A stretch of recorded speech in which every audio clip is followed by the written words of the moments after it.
If you've watched the other two videos on bark grafting and cleft grafting, now we're going to show you the third graft, which is the whip and tongue graft.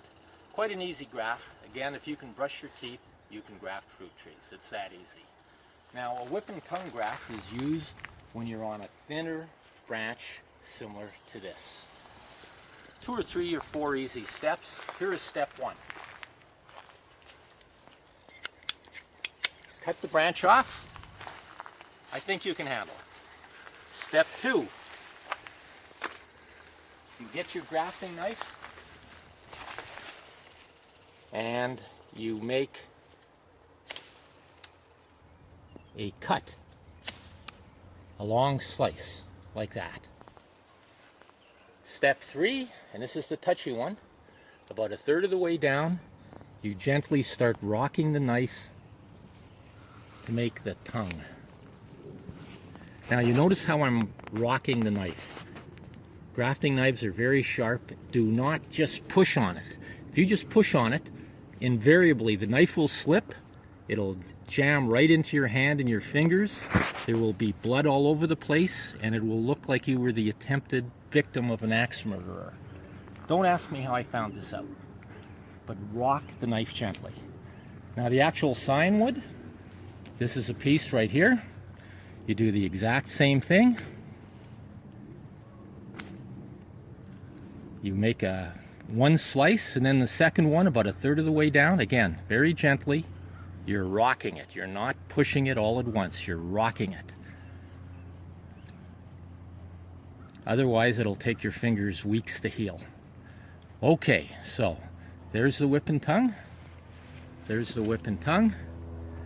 We just simply slide them in like so. Now you'll notice this doesn't fit perfectly. People have asked me, what about those grafting machines? Well, they work, but I think they're near useless for the real world, because when you're grafting, usually you don't have the scion and what you're grafting onto the same size. That's not a problem at all. All you do is put it on one side or the other so it matches the cambium layer. I could have put it on this side if I wanted to.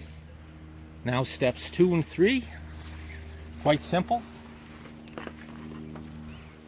I just get the tape, which I have pre-cut. I stretch it, wrap it around.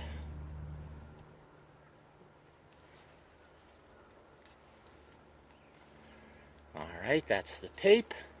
And lastly, the wax, which I'm going to apply right now.